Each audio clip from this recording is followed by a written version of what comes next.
Olá, jovem! Eu sou o Gabs Ferreira e esse é o Carreira Sem Fronteiras. Tudo pronto para a aventura de hoje? E hoje a gente conversa com o Thiago, um cara que sempre gostou de tecnologia, se interessou por programação logo cedo. E a família dele, felizmente, sempre incentivou ele a seguir nessa área. Ele é uma daquelas pessoas que começaram a programar bem cedo, foi com 14 anos. E começou a trabalhar muito cedo também. Quando ele começou a fazer a faculdade, ele já estava trabalhando. E bom, ele trabalhou em algumas empresas legais aqui no Brasil, entre elas o UOL e também a Amazon. E lá dentro da Amazon ele conseguiu uma oportunidade bacana para ir para Seattle, uma cidade que, diz a lenda, chove muito. Mas será que chove mesmo? Bora descobrir isso nesse episódio e outras coisas legais sobre a vida nessa cidade.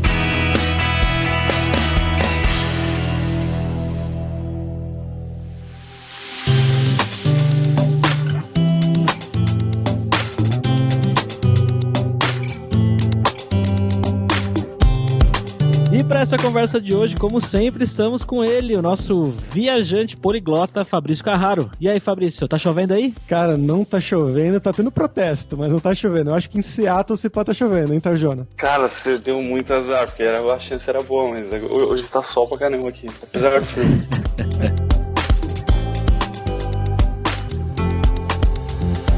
Bom, galera, como sempre, só o nosso jabazinho inicial aqui, que o podcast Carreira Sem Fronteiras é oferecido pela Alura Língua, cursos online de idiomas, que eu, Fabrício Carraro, ajudei a desenvolver com métodos que eu utilizei e utilizo para aprender idiomas como italiano, russo, polonês, alemão, hebraico, romeno e assim por diante. E lembre-se que o ouvinte do Carreira Sem Fronteiras tem 10% de desconto em todos os planos, para estudar todos os níveis de inglês ou espanhol com a gente. Então só ir lá em www.aluralingua.com.br/promoção/carreira e começar a estudar com a gente hoje mesmo.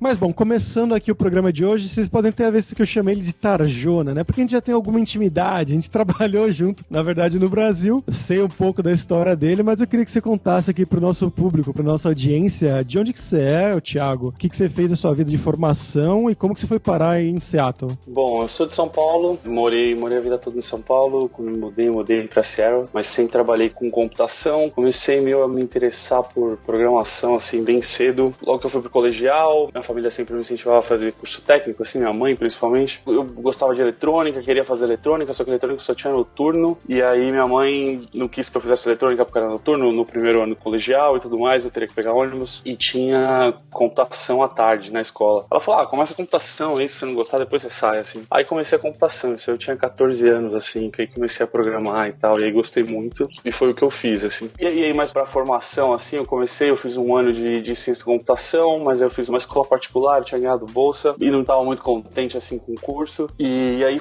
resolvi ir para a área de matemática, era um assunto que eu gostava bastante. O curso de computação, pelo menos, usou bastante coisa bem introdutória. Eu comecei na faculdade, já estava trabalhando com computação e tal, como programador, e aí desde então segui trabalhei junto com o Fabrício no UOL, e aí do UOL comecei a trabalhar na Amazon, e na Amazon fiquei mais ou menos uns 2 anos no Brasil, e aí surgiu uma oportunidade para mudar para Seattle, eu apliquei e tô aqui hoje. E hoje você faz o que aí, cara? Trabalha exatamente com quem? Que empresa? Hoje eu continuo trabalhando na Amazon, né? Eu vim transferido aqui pra Seattle. Na verdade, eu fiz uma transferência, né, na Amazon mesmo. Antes eu trabalhava na Amazon.com, agora eu mudei pra AWS. Trabalho no departamento de prevenção de fraude da AWS. Nem sabia que tinha Amazon em Seattle. Seattle, pelo menos Seattle, Redmond, é isso que eu falava, só me vem Microsoft na cabeça. A Amazon é daqui também, assim, parece que faz parte meio da história da empresa, assim. O Jeff Bezos quis abrir empresa em Seattle mesmo, até para conseguir tirar alguma vantagem de ser um polo de tecnologia, assim. Mas a Amazon é daqui também. Também nasceu aqui é o headquarter, aqui, enfim, em Seattle mesmo, na área de Salt Lake Union ali, basicamente só tem a Amazon, só tem prédio da Amazon, assim, é uma área bem grande, são vários prédios, mais de 30, assim. Eu acompanhei junto com o Thiago esse processo, né, dele sair de uma empresa e começar a entrar na Amazon, e eu queria que você falasse aqui pra gente como é que foi esse processo de entrevistas mesmo, de contratação. A Amazon, que é uma das maiores empresas do mundo, eu imagino que sejam vários processos, né? Várias frases com provas bizarramente difíceis. Como é que foi isso pra você? Então, eu trabalhava no UOL nessa época e um amigo de lá, assim, ele foi um cara que mudou pro escritório da Amazon. Na verdade, ele tinha arrumado um trabalho fora, mas aí aplicou pro visto, o H1B entra na loteria, ele não conseguiu. E aí, quando começou o escritório da Amazon no Brasil, ele foi pra esse escritório e aí ele saiu do UOL, a gente trabalhava junto, e aí ele que me avisou que tava rolando um processo. Eu tinha bastante medo do inglês, assim, o inglês era bem ruim. E aí, enfim, eu fiquei bastante receoso em aplicar, assim, e a entrevista era entrevista em inglês, esse era o meu principal receio. Mas aí, Desde enfim, a primeira? Desde a primeira, a primeira entrevista,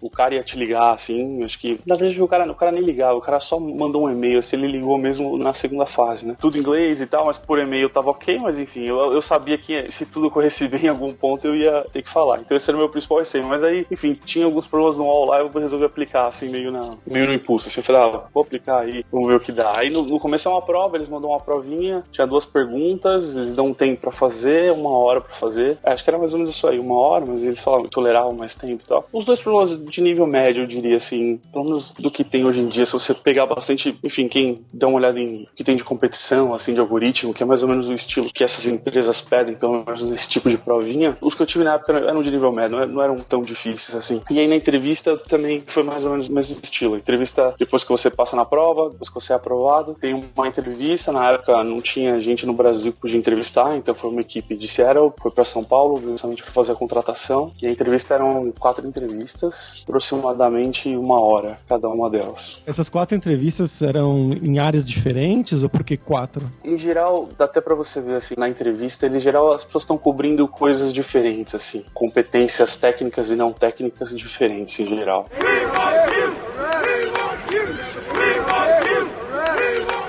E por que você acha que eles decidiram te contratar? Quais foram as habilidades que você tinha que você acha que eles gostaram bastante? Eles estão procurando, eu acho que a premissa técnica da empresa, assim, é meio que o que determina, então eu acho que porque eu tecnicamente ali correspondia ao que eles precisavam, e eu acho que o perfil, assim, a empresa tem o perfil, um framework da empresa ali de trabalho, e viu que você se adequou. Eu acho que é mais a parte técnica mesmo, assim. Eu imagino que tenha sido algum outro motivo não técnico que eles tenham gostado muito e tudo mais. E com que tecnologia você trabalha hoje aí, Thiago? Eu trabalho com Java majoritariamente, mas muda de equipe, mexe em vários sistemas, então assim, acaba mexendo, de vez em quando pode escrever JavaScript, de vez em quando você escreve Python, Ruby, o que precisar mesmo, assim. Mas majoritariamente Java, assim, o que eu sempre trabalhei ao longo do tempo. E AWS tecnologia, né, no geral, assim, S3, SQS, DynamoDB, enfim, tudo que a AWS tem, assim, a gente usa muito. Então imagina agora a situação de um cara que tá ouvindo Carreira Sem Fronteiras, que tá na universidade, ou acabou de se formar, tá entrando no mercado de trabalho e sonha talvez em trabalhar na Amazon fora do país um dia, ou mesmo no Brasil. Qual que seria a dica? Porque você falando agora, o cara pode se assustar. Nossa, eu tenho que saber Java, eu tenho que saber Python, eu tenho que saber Ruby, tenho que saber tudo. Então qual que seria a dica que você daria pra esse cara? Eu acho que assim, é meio de tecnologia da equipe, mas a empresa, por exemplo, a empresa não espera que você seja um especialista em tudo, assim, né? Então eu acho que pra entrar na Amazon, mas aí eu vou falar até geral, né? O que eu acho que tem que ser pra empresas de tecnologia, assim, das grandes e tudo mais, o que tem de entrevista, eu acho que em geral não importa muito qual linguagem você vai querer trabalhar, é claro, se você tem gente que trabalha mais com data science, a galera gosta mais dessa linguagem de script, se o cara for mais de engineering, o cara tem que saber muito mais de orientação a objeto e tudo mais, mas é basicamente isso, assim, a linguagem eu acho que vai importar bem pouco, e na Amazon, eles em geral não associam muito vagas com tecnologia, assim, com algumas exceções, claro, se você precisar trabalhar em uma plataforma embarcada, vai ter um grupo de linguagem que você vai precisar saber, mas eu acho que é muito mais importante a programação em geral, assim, você aprender programação, conceito de programação, de estrutura de dados é muito mais importante do que qual tecnologia você vai escolher. Quanto tempo faz você tá aí, cara? Tô aqui faz 3 anos, vai fazer 3 anos agora em fevereiro. Eu trabalhei 2 anos no Brasil e aí pra cá, e agora tá quase já perto de 5 anos, né, na mesma empresa.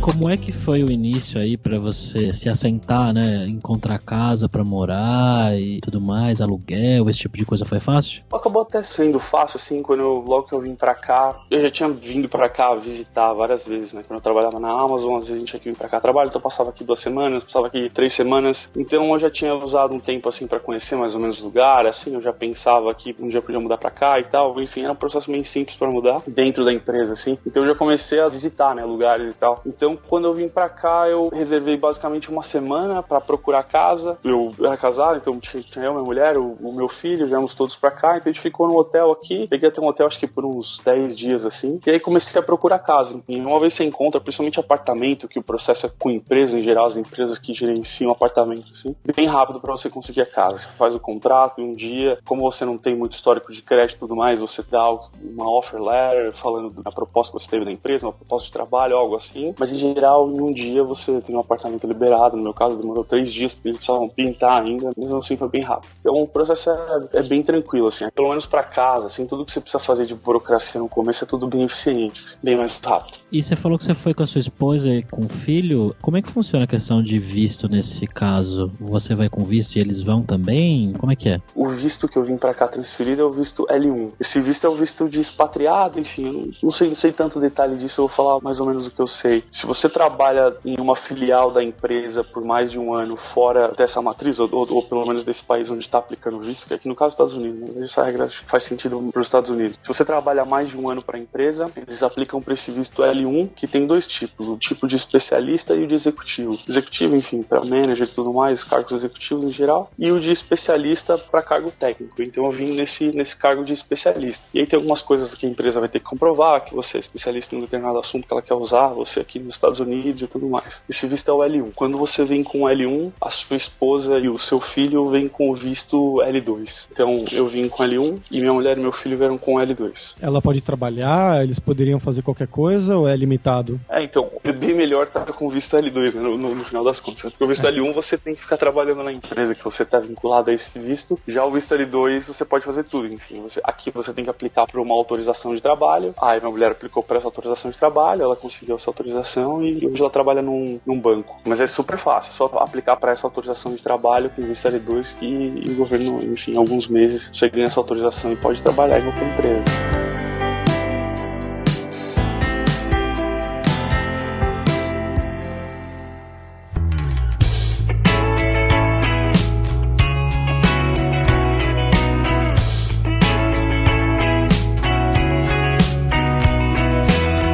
Você tinha comentado sobre que você tinha dificuldades com o inglês e tudo mais, tinha medo, né, de como que seria a entrevista e começar a trabalhar em inglês. Como é que foi isso? Como é que você aprendeu inglês, na verdade, né? Você estudou por conta própria? Você aprendeu no caminho, já trabalhando? E como é que foi quando você se mudou para aí também, esse começo de você trabalhar em inglês? Ou talvez ainda no Brasil, quando você tinha que fazer essas viagens? Eu tinha esse receio de aplicar ali para vaga em inglês. Eu tinha esse receio, então eu comecei a estudar mais ou menos um pouco antes desse período inglês, porque antes disso meu inglês era deplorável, assim, pro vestibular e tudo mais, assim, uma piada. Mas eu comecei a estudar inglês, eu fiz um curso básico 2, assim, um curso bem introdutório mesmo, até pra mim foi bem básico, assim. Depois dali eu fiz um pré-intermediário 1 e depois nunca mais tinha estudado inglês, assim. Tava mais ou menos nessa fase, assim, então era até um pouco audacioso ali eu aplicar pra vaga. Mas aí eu comecei a fazer aula online mesmo, contratando um professor pela internet e comecei a conversar e ali deu uma melhorada ali. Eu achei que foi um turbo que eu fiz ali pra pelo menos ficar num nível razoável pra entrevista. E aí foi assim que eu fui. E aí quando eu fui contratado, ainda assim eu tava bem receoso com o meu nível de inglês, assim, para trabalhar e tudo mais, e segui fazendo essas aulas por um tempo ainda online, mas aí na empresa, o ambiente na empresa foi assim, inglês demais do dia zero, me mandaram para os Estados Unidos depois de 3 semanas aqui no Brasil e tudo mais, então foi assim, ou aprende ou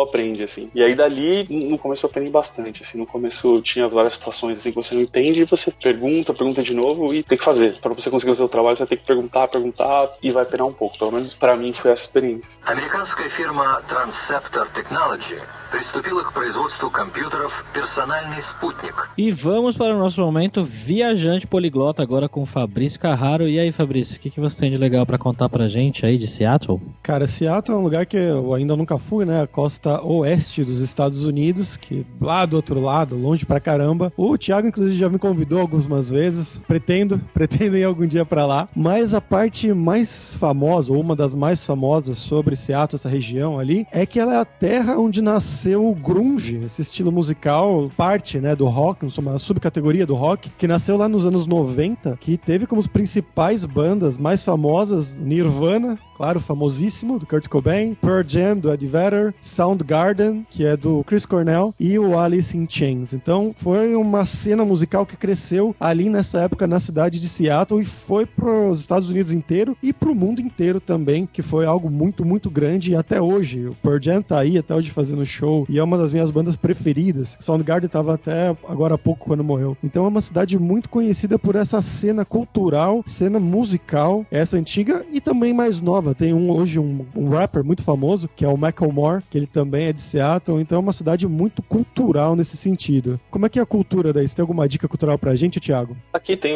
uma casa de show, assim, que também é um restaurante, chama The Crocodile, é bem famoso, assim, foi uma das primeiras coisas que eu encontrei, assim, na internet, quando eu vim visitar aqui, e fui lá depois várias vezes, assim, assistir shows de umas bandas sensacionais, assim, e tem um restaurantinho legal também, enfim, um lugar bem bacana, assim, pra shows, assim, chama The Crocodile. Mas essa questão de ser realmente chuvoso é só mito ou é assim mesmo? Não, aqui essa é a pior parte, assim, pelo menos pra mim mesmo. Aqui chove bastante mesmo, principalmente no inverno. Ali no fim do inverno também é uma época que chove bastante. E assim, enfim, tem um período do ano ali e essa parte incomoda, assim. Eu acho que é até mais que o frio, mas é uma garoinha também, é garoa, assim. Eu nem guarda-chuva tenho, mas incomoda. Tem alguns períodos que fica muitos dias garoando, assim, sei lá, fica 2 semanas garoando, assim. Pra mim é a pior parte da cidade. E qual que é a melhor parte da cidade? Falando junto. Vocês estão treinadinhos, né, no script.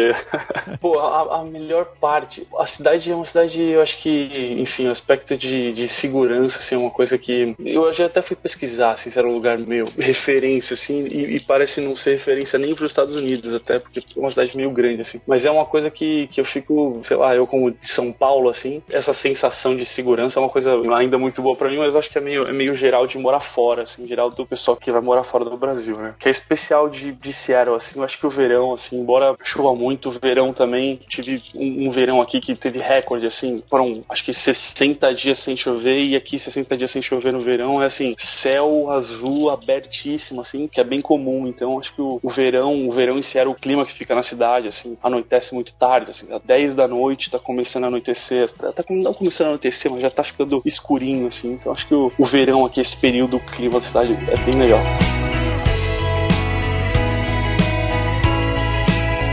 Bom, agora vamos pro nosso momento Verdade ou Mentira, onde eu e o Fabrício vamos jogar algumas curiosidades aleatórias aqui pro nosso convidado sobre a cidade em que ele vive e ele vai dizer pra gente se a gente tá inventando ou se é verdade, de fato. Seattle é considerada a capital do chá aí nos Estados Unidos? Do chá? Sim. Acho que não, acho que não. Na verdade é considerada a capital do café, olha só. É um dos centros mundiais de torrefação e tem uma imensa população de coffee lovers. Bom, é o que o Google tá me falando aqui, pode ser que seja mentira. Não, isso acontece, eu acho que até isso aí do Starbucks, assim, coffee shop aqui tem muito mesmo, Starbucks tem a cada esquina e isso acho que faz bastante sentido. Vamos para um outro aqui, o time de futebol Seattle Sounders, a maior rivalidade que eles têm é com o Portland Timbers na MLS. Pô, essa aí... Talvez, eu não faço a menor ideia. Pode ser, assim, tá perto aqui. Pra vocês não sei nem se esse time de Portland existe, mas mas o Sounders é daqui, isso eu posso confirmar. É verdade, essa é a maior rivalidade exatamente pela distância, que são as duas cidades mais próximas. Seattle é a cidade com mais barcos per capita do país. Tem muito barco mesmo aqui. Acho que não, deve ter outro que tem mais. Não, na verdade, é verdade. 26% das famílias de Seattle têm barcos. Caramba. Tem muito barco. Nossa, você já tem um barco aí, Thiago? Não tenho. nem tenho planos. E pra fechar aqui, a gente falou, né, do grunge, de várias bandas aí, e tem mais uma banda aqui, o Foo Fighters, também é uma banda de Seattle, verdade ou mentira? Verdade. É mentira. Apesar de ter o Dave Grohl, que era baterista do Nirvana, o Foo Fighters é uma banda lá do outro lado do país, da costa leste, da Virgínia. Muito bom.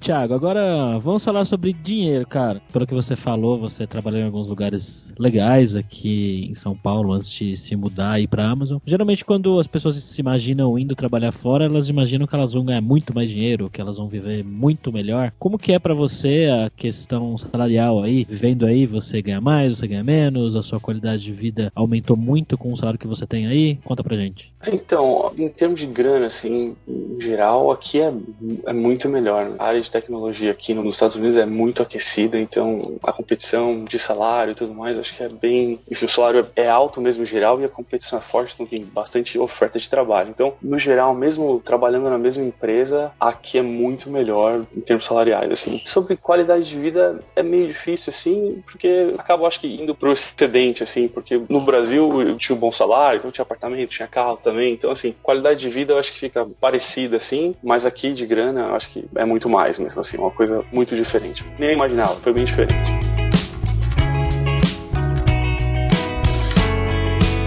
Thiago, a gente não falou tanto sobre a vida dentro da empresa, né? Dentro da Amazon, que muita gente deve imaginar como que é, sendo uma das maiores empresas do mundo, aí nos Estados Unidos também, com o cara, o dono da Amazon, né? O Jeff Bezos, é o homem mais rico do mundo, ou era até, sei lá, março desse ano. Na última lista da Forbes, ele estava como em primeiro do homem mais rico do mundo. Como é que é trabalhar? Como é que é o seu dia a dia dentro da empresa? A dinâmica é muito diferente da dinâmica do Brasil? Comparando até a dinâmica da empresa no Brasil e a empresa aqui, eu acho que é bem consistente, assim, também é bem parecido. E aí, comparando já da Amazon, acho que com outras empresas, assim, eu acho que tem, as coisas em geral são meio públicas, assim, a Amazon tem aqueles tenets, né, da empresa, que chamam os leadership principles, assim, a empresa é bem gerida em cima daqueles fundamentos, assim. Essa seria, eu acho que uma coisa específica da Amazon. Mas de processo de desenvolvimento, assim, várias equipes, todas as equipes que eu passei, usam algum tipo de metodologia ágil para o desenvolvimento, então, assim, bem parecido com o que a gente faz também em outras empresas no Brasil, por exemplo, o que a gente fazia no UOL, assim. E o dia a dia de trabalho é parecido? Tipo, você sai, fica uma hora almoçando e volta, toma um cafezinho, ou é muito diferente? Na nossa área, a experiência eu acho que é bem parecida, assim, é bem comum as pessoas não ficarem um tempo mais longo no almoço, mas eventualmente as pessoas ficam também, assim, e quem quiser ficar consistentemente mais tempo no almoço, almoçando fora, sair para tomar café, seja lá qual a rotina, sai para ir para academia, qualquer coisa. A empresa é super, super flexível, assim, em geral, a menos que haja alguma razão, assim, para não ser, enfim, alguma coisa específica, e também super aberto para conversar. Pelo menos essa é na equipe que eu trabalho, essa é a experiência que eu tenho. Mesmo na Amazon, a gente costuma dizer, são várias empresas, podem ter outras equipes com cenários diferentes, assim. Você conheceu o Jeff Bezos? Eu fui só em eventos em que ele, enfim, falou, assim, pro público. Tem alguns eventos da Amazon, assim, internos, que ele fala, às vezes entrega alguns prêmios e tudo mais, fala algumas coisas. Conheci ele, assim, pessoalmente, assim, né? A uma certa distância. Não deu aquele toque de Midas, assim? Não peguei o melzinho, não.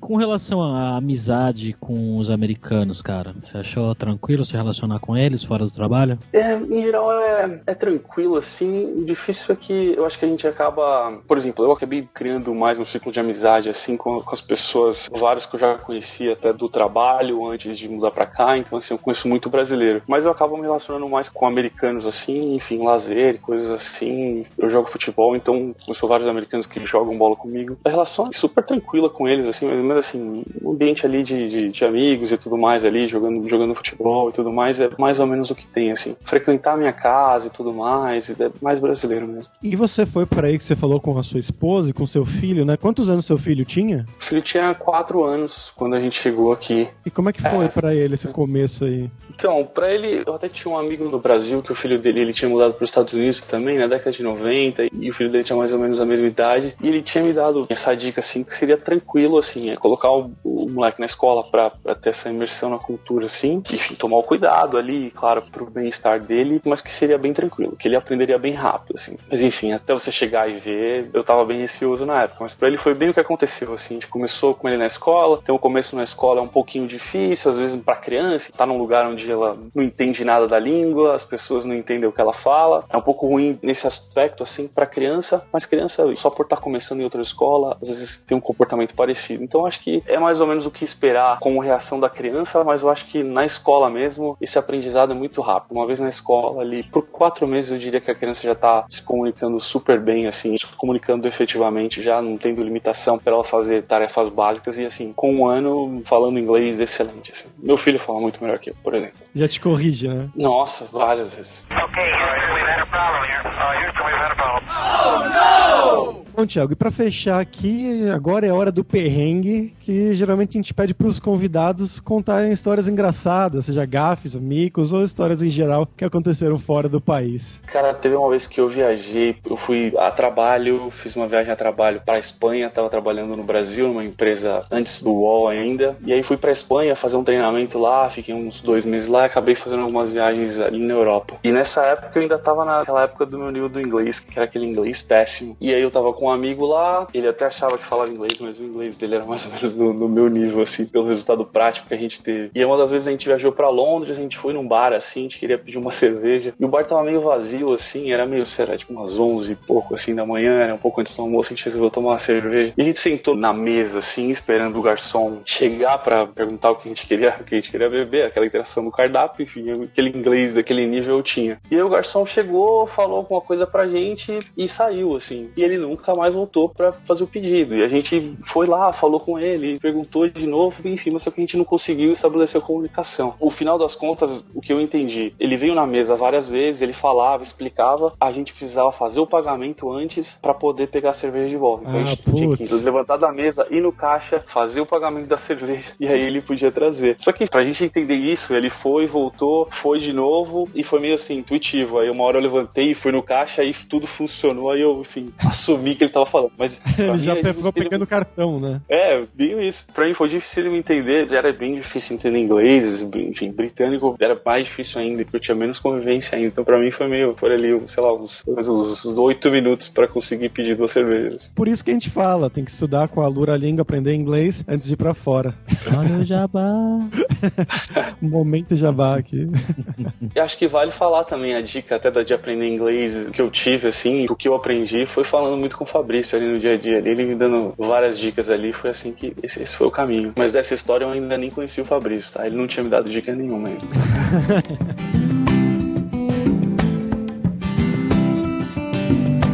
Valeu aí, Thiago, pelo seu tempo, cara. Muito obrigado por ceder um pouquinho aí pra contar a sua história aí. Foi muito legal. Acho que tem bastante gente com vontade de ir pra Seattle agora. Maravilha, maravilha. Valeu aí, valeu pela paciência de me escutar aí por tanto tempo. Tá louco, cara, que é isso.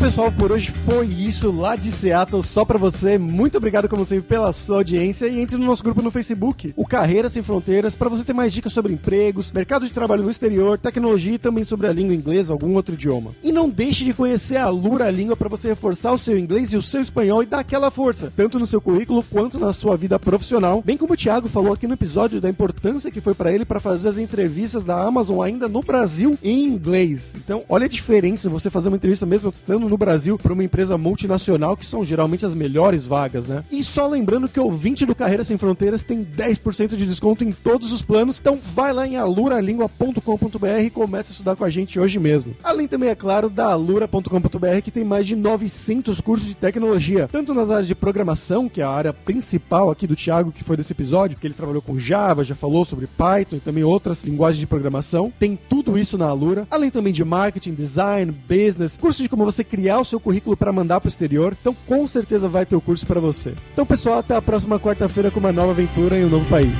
Tchau, tchau.